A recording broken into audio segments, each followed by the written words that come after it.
Good morning students. आज हम class 12th की केमिस्ट्री में चैप्टर नंबर 1 का पार्ट 3 स्टार्ट करने जा रहे हैं। इससे पहले मैं आपको 2 पार्ट्स में पढ़ा चुकी हूँ और हमने फर्स्ट और सेकंड पार्ट्स में फर्स्ट पार्ट में हमने ठोस अवस्था और उसके वर्गीकरण और फिर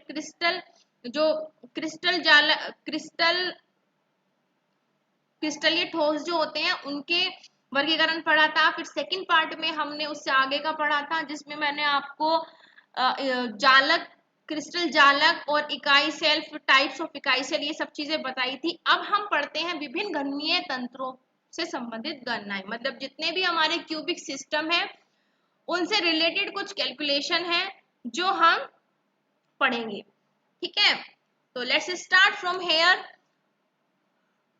विभिन्न घनीय तंत्रों से संबंधित गणनाएं। विभिन्न प्रकार के घनीय तंत्रों में प्रति इकाई सेल में उपस्थित कणों की संख्या समान नहीं होती है। इस संख्या की गणना निम्न प्रकार की जाती है। सबसे पहले हम क्या गणना करेंगे कि इकाई सेल में कणों की संख्या, जो मैंने आपको बताया था, कॉर्नर में उपस्थित होते हैं, कुछ फलक पे उपस्थित होते हैं और सेंटर में भी उपस्थित होते हैं किसी किसी में। तो एक्चुअल होते कितने हैं एक इकाई सेल में कणों की संख्या, वो हम इसमें अब कैलकुलेट करेंगे, उसके बारे में हम पढ़ेंगे। तो सबसे पहले घनीय इकाई सेल में कणों की संख्या की गणना के नियम, कुछ नियम है वो जो हम पढ़ेंगे। सबसे पहला है इसमें, घनीय इकाई सेल के प्रत्येक कोने पर उपस्थित कण जालक में उपस्थित 8 इकाई सेलों के साथ बराबर की साझेदारी की स्थिति में होता है। अतः कोने पर स्थित कण का किसी इकाई सेल के प्रति 1/8 का योगदान होता है। मतलब जो एक कण है वो किस फॉर्म में होता है, क्यूब की फॉर्म में होता है। तो जो क्यूब में मैंने बताया था आपको, जो घटक के कण या परमाणु अणु आयन जो होते हैं वो कॉर्नर पे उपस्थित होते हैं। तो अगर हम ऐसे काउंट करें तो एक सेल में कितने कण होंगे, 8 कण होंगे। लेकिन ऐसा नहीं होता है, जो क्यूब के कॉर्नर्स होते हैं, क्यूब के जो कॉर्नर्स होते हैं उस एक कॉर्नर से 8 और ऐसे ही इकाई सेल जुड़ी हुई होती हैं।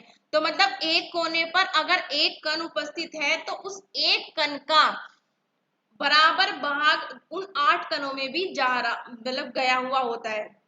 ठीक है, तो उस 8 इकाई सेलों के साथ में साझेदारी होती है। मतलब एक कण की, एक जो कण है वो 1/8 भाग में, केवल एक सेल, एक इकाई सेल के अंदर एक कण का केवल 1/8 भाग होता है। ठीक है, एक इकाई सेल का कितना पार्ट होगा, केवल 1/8 भाग। 1/8 भाग एक इकाई सेल में होगा, फिर दूसरा 1/8 भाग दूसरी इकाई सेल में होगा, फिर तीसरा 1/8 भाग तीसरी इकाई सेल में होगा। ठीक है, इस तरीके से ही 8 जो इकाई सेल है उसमें डिवाइड होता है एक कॉर्नर से। तो 8 कॉर्नर से 1/8 भाग ही एक इकाई सेल में होगा। तो 1/8 भाग एक कॉर्नर से, 1/8 भाग एक कॉर्नर से, 1/8 भाग एक कॉर्नर से, टोटल 8 है। तो 1/8 की अगर हम 8 में मल्टीप्लाई कर ले, 1/8 की अगर हम 8 में मल्टीप्लाई कर ले तो 8 से 8 कट जाएगा। तो केवल घन के कोनों पर कितना उपस्थित होता है, तो साधारण जो घनीय तंत्र है उसमें केवल एक एक कण उपस्थित होता है एक इकाई सेल में। ठीक है, क्योंकि घन केंद्र में उपस्थित नहीं होता, फलक में उपस्थित नहीं होता। तो एक इकाई सेल में केवल कितना कण होता है, एक होता है। ठीक है, सेकंड पॉइंट है, घनी इकाई सेल के फलक के मध्य स्थित कण उभय फलक वाले 2 इकाई सेलों के बराबर की साझेदारी में स्थित होता है। अतः घनीय इकाई सेल के केंद्र पर स्थित कण का इकाई सेल के प्रति 1/2 का योगदान होता है। जो फलक इकाई सेल होती है उसमें फलक पर उपस्थित होते हैं एक एक कण। ठीक है, एक एक दीवार पे हो गया, एक दीवार पे, एक दीवार पे। तो जो एक इकाई सेल है, मतलब एक दीवार से दूसरी इकाई सेल की दीवार भी कनेक्ट होती है। ठीक है, तो एक जो फलक वाला जो कण है उसमें हाफ पार्ट, एक आधा जो पार्ट है वो एक वॉल के पास होगा और आधा पार्ट एक वॉल के पास होगा। तो एक इकाई सेल में फलक वाला जो है उसमें से केवल हाफ पार्ट होगा। ठीक है, तो फलक वाले में देखेंगे हम कि कितने फलक होते हैं टोटल, 6 फलक होते हैं एक इकाई सेल के पास, और एक में से केवल कितना पार्ट आता है, 1/2 भाग आता है। तो 1/2 की अगर हम 6 से मल्टीप्लाई करते हैं तो 1/2 इंटू 6, 2 से 6 कट गया, 3 आ गया है, तो 3 होते हैं। ठीक है, घनीय इकाई सेल का अंत्य केंद्रित कण केवल उस इकाई सेल में ही स्थित होता है, अतः घनीय इकाई सेल के अंत्य केंद्रित कण का उस इकाई सेल के लिए योगदान 1 होता है। जो अंतः केंद्रित में होता है उसमें बीच में होता है, मतलब बिल्कुल जैसे रूम के बीच में कोई हमने बॉल रख दे और फिर उसकी कोई पार्टीशन, मतलब अब बीच में है तो उसमें तो किसी भी इकाई सेल की कोई उसके अंदर तो जाएगी नहीं कोई दूसरी यूनिट सेल, तो वो जो एक है वो उसका अपना पूरा एक का एक होता है। ठीक है, तो अंतः केंद्रित पे एक एक तो होगा पूरा कोने पे और एक उसके अंदर, तो टोटल होंगे 2।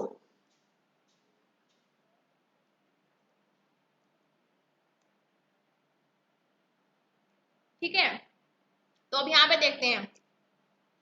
अब कोनों, मैंने बताया था कि कोनों पर हर जितने भी हमारे ये घनीय तंत्र हैं क्यूबिक सिस्टम, उसमें सब में कोनों पर उपस्थित जरूर होते हैं। तो कोनों के हिसाब से एक एक तो सब में है ही।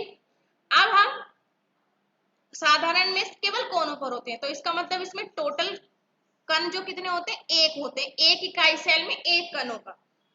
ठीक है, अंत्य केंद्रित में एक सेंटर में होता है और एक होगा कॉर्नर पे, तो 1 और 1 2 हो गए। फलक केंद्रित में एक जो है कोनों पर उपस्थित होगा और जो फलक पर है, क्योंकि हाफ मैंने बताया था कि अभी एक बॉल अगर हम एक बॉल के सेंटर में रख दें और दूसरी बॉल उससे अटैच कर दें तो उस बॉल के 2 पार्टीशन हो जाएंगे, आधा पार्टीशन दूसरी बॉल के पास होगा और आधा पार्टीशन दूसरी बॉल के पास होगा, तो हाफ हाफ आएगा। अब अगर हम 6 बॉल में 6 बॉल लगा, 6 बॉल के अंदर 6 दीवार के अंदर 6 बॉल लगा दे तो हाफ हाफ पार्ट होगा एक सेल के पास में। ठीक है, तो हम हाफ की मल्टीप्लाई 6 से करेंगे तो 2 3 जा 6, 3 1 जा 3, तो 3 हो जाएंगे फलक पर। तो फलक केंद्रित में 3 तो होंगे फलक के हिसाब से और एक होगा कॉर्नर के अकॉर्डिंग, तो हम 3 और 1 कितने हो जाएंगे, 4 हो जाएंगे। ठीक है, तो साधारण घनीय में कणों की इकाई सेल में कणों की संख्या कितनी होती है, 1, अंत्य केंद्रित में 2, फलक केंद्रित में 4। ठीक है, अब हम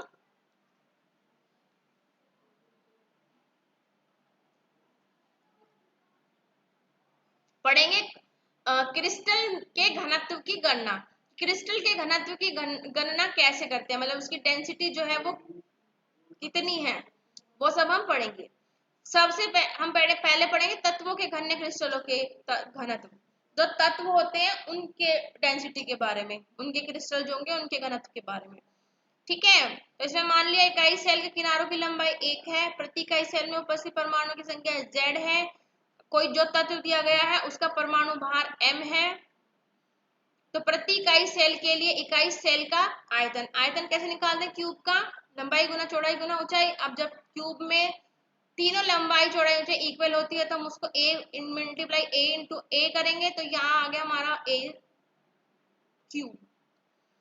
इकाई सेल का घनत्व रो डैश इकाई सेल का द्रव्यमान अपॉन इकाई सेल का आयतन।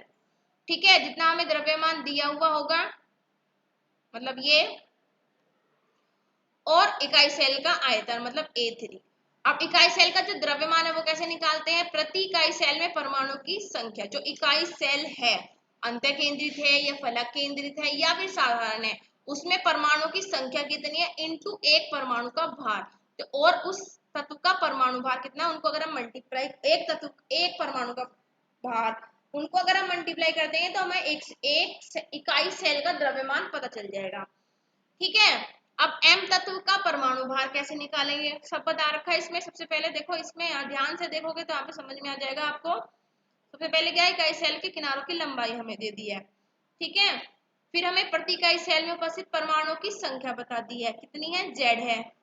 तत्व का परमाणु भार कितना है, कैपिटल M है। फिर हमें इकाई सेल का आयतन दिया हुआ है AQ। फिर इकाई सेल का घनत्व रो डैश इकाई सेल का द्रव्यमान अपॉन इकाई सेल का आयतन, तो आयतन तो हम इससे ले लेंगे। अब द्रव्यमान कैसे निकालेंगे? प्रति इकाई सेल में परमाणु की संख्या इंटू एक परमाणु का भार। अब हमें परमाणु की संख्या पता है क्या होती है, लेकिन परमाणु का भार कैसे निकालेंगे? तो m तत्व के एक परमाणु का भार कैसे लिखा जाएगा? m इज इक्वल टू परमाणु भार, जो तत्व दिया हुआ है उसका परमाणु भार अपॉन एवोगैड्रो संख्या। एवोगैड्रो संख्या का जो वैल्यू होती है वो कांस्टेंट होती है 6.022 इंटू 10 की पावर 23। ठीक है, उसमें जब कहीं भी एवोगैड्रो संख्या उसको यही जो नंबर है वही पुट करते हैं। m का मान समीकरण थर्ड में रखने पर, अब इससे एक इक्वेशन बना दी है। अब इस इक्वेशन की वैल्यू अगर हम यहाँ पर रखें, ये वाली जो वैल्यू है यहाँ पे रखें, तो हमें एक फॉर्मूला मिल जाएगा z into M upon N A. ठीक है, फिर अब इसको इकाई सेल का द्रव्यमान, हमें इकाई सेल के द्रव्यमान के लिए हमें एक फॉर्मूला मिल गया है, जिसको हमने इस वाली ये वाली जो हमारी इक्वेशन थी, इक्वेशन नंबर सेकंड, इसमें पुट कर देंगे। ठीक है, तो इकाई सेल के आयतन की जगह क्या आएगा? a की क्यूब, और द्रव्यमान में आ जाएगा ये। अब इसकी हम फिर इसको हम अरेंज कर लेंगे, जिसमें इसकी मल्टीप्लाई इसके साथ में हो जाएगी, और z इंटू एम और a3 इंटू एन ए। ये हमें एक फॉर्मूला मिल गया है जिसकी हेल्प से हम डेंसिटी निकाल सकते हैं क्रिस्टल तत्व की। ठीक है, वो किसके लिए था? तत्व के लिए। यह आयनिक यौगिक क्रिस्टल घनीय क्रिस्टल का घनत्व सेम है दोनों, बस डिफरेंस है इसमें, फॉर्मूला सेम है, बस जहां पर यहां पर m क्या है? परमाणु भार तत्व का, इसमें क्या है? यौगिक का सूत्र भार आएगा। ठीक है, तो यौगिक का सूत्र भार जो होगा वो हम यहाँ पे लिख देंगे, और सब इसमें सेम है, जो भी इसका है दोनों फॉर्मूला सेम है, सिर्फ सूत्र भार और परमाणु भार का डिफरेंस है। ठीक है बेटा, तो अब हम ये एक न्यूमेरिकल दिया हुआ है, एक फलक केंद्रित घनीय तत्व, यहाँ पे तत्व दिया हुआ है जिसका परमाणु भार 60 है, में सेल के किनारे की लंबाई दे दिया हमें 400 pm, इसका घनत्व क्या होगा? ठीक है, तो इसमें हमें क्या दिया हुआ है? घनीय तत्व का परमाणु भार दिया हुआ है। अब हम इसमें वैल्यू पुट करेंगे, जो ऊपर वाला फॉर्मूला है ये वाला, इसके अंदर यहां आपने फॉर्मूला लिख लिया है। तो A कितना दिया हुआ है हमारा? 400 pm, इसको हमने सेंटीमीटर में चेंज कर लिया है। ठीक है, तो हमें Z पता है, Z कितना है? क्या दिया हुआ है? फलक केंद्रित, मतलब फलक केंद्रित इकाई सेल है, तो इसमें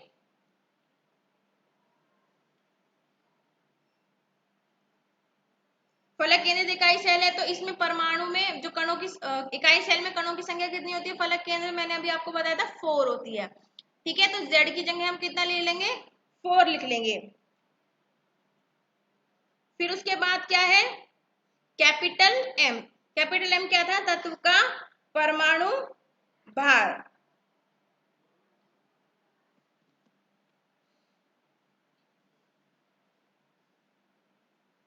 तत्व का परमाणु भार था सॉरी, तो उसकी जगह हम क्या लिख लेंगे? 60 लिख लेंगे। A3 क्या है? आयतन है, जो हमें कितना दिया हुआ है? 400